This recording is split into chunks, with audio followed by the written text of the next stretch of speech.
Assalamualaikum warahmatullahi wabarakatuh. Anak-anak, apa kabarnya hari ini? Alhamdulillah, luar biasa, Allahu Akbar. Anak-anak, di pembelajaran hari ini, di pembelajaran tematik, kita akan membahas tema 2, subtema 2. Pembelajaran 4 dan 6. Nah, sebelum kita memulai pembelajaran, alangkah baiknya kita berdoa terlebih dahulu. Kita membaca doa sebelum belajar. A'udzu billahi minasyaitonir rajim. Bismillahirrahmanirrahim. Rabbi zidni ilman warzuqni fahman. Ya Allah, berilah kami ilmu pengetahuan dan pemahaman. Amin. Nah, anak-anak, tadi kita sudah membaca doa sebelum belajar. Nah, kita akan mulai ke pembelajaran yang pertama. Di pembelajaran yang pertama, Bapak akan membahas muatan PPKN. Nah, di muatan PPKN ini ada judul keberagaman sifat anggota keluarga di rumah. Nah, anak-anak, dalam kehidupan sehari-hari, kamu pasti menemukan berbagai keberagaman dari setiap anggota keluarga. Contoh keberagaman anggota keluarga adalah keberagaman sifat. Nah, anak-anak, coba perhatikan contoh keberagaman sifat anggota keluarga Dedi. Nah, ini ada di slide berikutnya. Nah, anak-anak, ini adalah gambar keberagaman sifat anggota keluarga Dedi. Anak-anak, coba perhatikan. Di gambar yang pertama, di sini ada Dedi dan adiknya. Nah, Dedi dan adiknya ini memiliki sifat yang sama, yaitu periang dan lucu. Kemudian di gambar yang kedua itu ada Ibu Dedi. Ibu Dedi ini memiliki sifat lembut, penyayang, dan sabar. Dan kemudian di gambar yang terakhir itu ada Ayah Dedi. Ayah Dedi ini memiliki sifat tegas tapi penyayang. Nah, di sini kita bisa lihat ada berbagai macam sifat keberagaman. Ya, seperti anggota keluarga Dedi ini. Semua anggota keluarga sebaiknya saling memahami dan menghargai setiap perbedaan sifat tersebut. Dengan adanya keberagaman, kita dapat belajar untuk saling menghargai satu sama lain. Nah, di slide berikutnya ini ada keberagaman sifat teman-teman di sekolah. Nah, anak-anak, selain keberagaman di rumah, keberagaman sifat juga dapat kamu temui dari teman-teman di sekolah. Ada teman yang sifatnya sama dan ada yang berbeda. Nah, lantas bagaimana kita harus menyikapi hal tersebut? Nah, kita sebaiknya menerapkan sikap toleransi terhadap setiap perbedaan tersebut. Apa itu toleransi? Toleransi merupakan sikap menghargai setiap perbedaan yang ada. Nah, ini keberagaman sifat teman-teman di sekolah dan bagaimana cara menyikapi hal tersebut. Kita lanjut lagi. Nah, selain keberagaman yang ada di keluarga dan di sekolah, keberagaman sifat juga dapat kita temui di tetangga, di lingkungan sekitar. Nah, sebagai anggota masyarakat yang baik, kita sebaiknya memiliki rasa toleransi dan menghormati setiap perbedaan yang ada. Dengan keberagaman, kita belajar untuk saling menghargai dan menghormati perbedaan sifat yang dimiliki satu sama lain. Nah, jadi anak-anak, selain kita menghargai sifat keberagaman yang ada di keluarga, kemudian yang ada di sekolah, contohnya teman-teman kita, nah kita juga harus memiliki sifat toleransi terhadap keberagaman sifat tetangga kita. Nah, dengan ini kita belajar untuk saling menghargai dan menghormati perbedaan sifat yang dimiliki satu sama lain. Nah, itu untuk muatan PPKN. Kita lanjut ke slide berikutnya. Nah, anak-anak, di slide berikutnya ini ada dongeng tentang hewan fabel. Nah, tentunya ini ada pada muatan bahasa Indonesia. Dongeng tentang hewan atau biasa disebut dengan fabel. Fabel adalah dongeng yang tokohnya adalah hewan. Fabel juga berisi pesan atau amanat. Kita dapat menemukan pesan yang ada pada dongeng jika membaca dongeng dengan cermat. Di dalam dongeng juga terdapat unsur-unsur yang harus kamu ketahui, antara lain tema, alur, tokoh, sifat tokoh atau watak latar, dan pesan. Nah, jadi dongeng tentang hewan ini atau biasa disebut fabel ini biasanya dongengnya itu biasanya tokohnya itu hewan.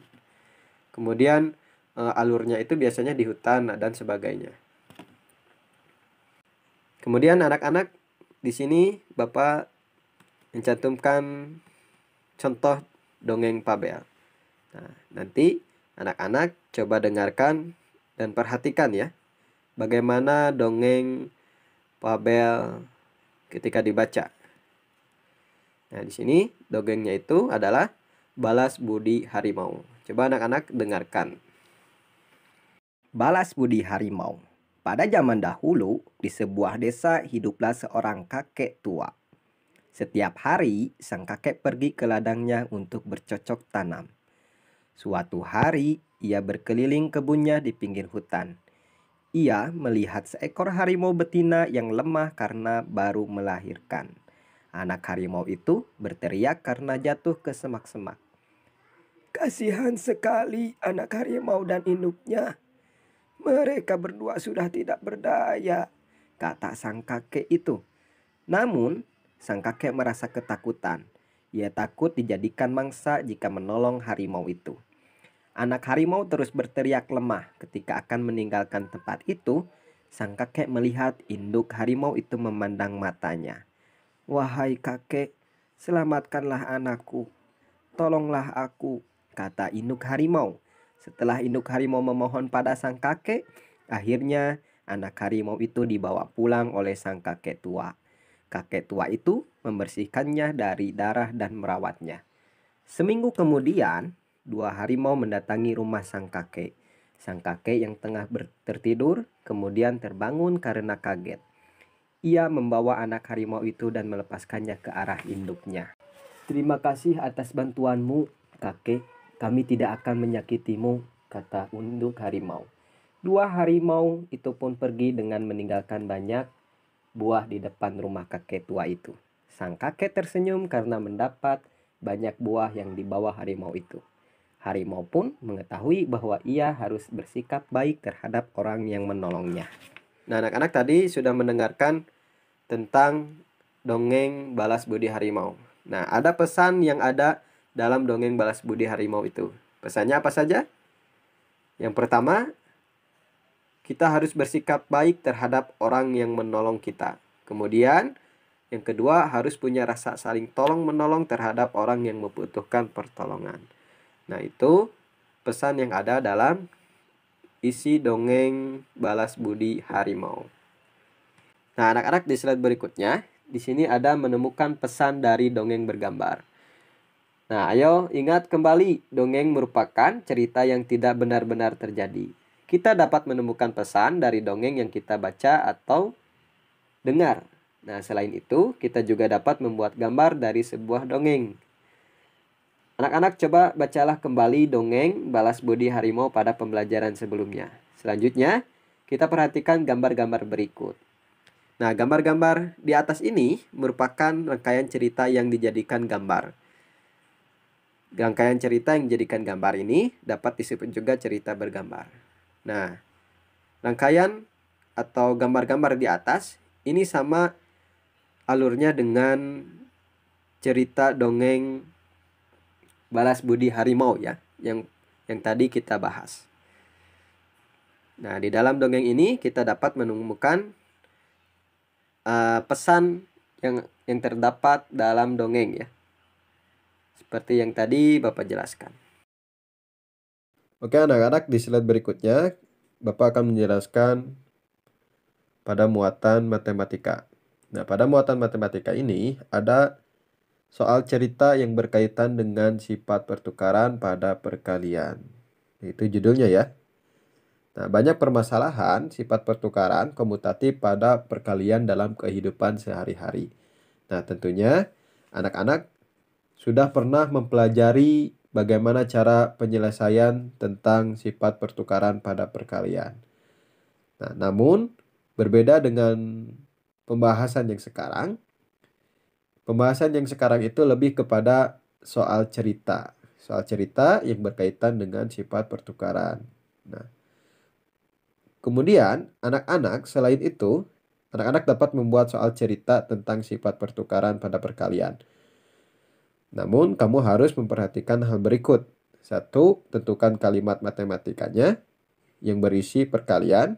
Kemudian yang kedua, buatlah soal cerita yang bersifat pertukaran pada perkalian. Nah, itu bagaimana cara membuat soal cerita tentang sifat pertukaran. Nah, kemudian anak-anak, Bapak akan menjelaskan bagaimana cara penyelesaiannya. Nah, kita lanjut ke video berikutnya. Oke anak-anak, di sini Bapak akan memberikan contoh bagaimana cara penyelesaian soal cerita yang berkaitan dengan sifat pertukaran pada perkalian atau biasa disebut dengan komutatif. Nah, anak-anak, di sini ada satu soal yang ada pada tabel, itu pada halaman 147. Soalnya seperti ini. Di sebuah toko ikan terdapat 5 akuarium kecil yang masing-masing berisi 3 ikan hias. Saat 2 akuarium akan dibersihkan, ikan pada kedua akuarium ditempatkan pada akuarium lainnya sehingga jumlah ikan sama banyak. Nah, kemudian di sini ada beberapa poin pertanyaan. Nah, ada 3 poin pertanyaan. Yang A, berapa jumlah seluruh ikan sebelum akuarium dibersihkan? Kemudian yang B, berapa jumlah seluruh ikan pada saat akuarium dibersihkan? Dan yang C, tuliskan kalimat matematika pada soal A dan B dalam bentuk sifat pertukaran pada perkalian. Nah, anak-anak, mari kita kerjakan poin A terlebih dahulu. Nah, di sini di soalnya berapa jumlah seluruh ikan sebelum akuarium dibersihkan. Nah, kita tahu di sebuah toko itu terdapat 5 akuarium. Nah, untuk memudahkan anak-anak dalam mengerjakan penyelesaian soal ini, maka Bapak akan gambarkan 5 akuarium sesuai dengan apa yang tertera dalam soal nomor 1. Tadi disebutkan di dalam toko terdapat 5 akuarium. 1, 2, 3, 4, 5. Nah, kemudian masing-masing akuarium berisi 3 ikan hias. Nah, maka kita gambar di sini 3 ikan hias. Misalkan seperti ini. 1, 2, 3. 1, 2, 3. 1, 2, 3. 1, 2, 3. 1, 2, 3. Nah, ini semua berisi tentang ikan, ya.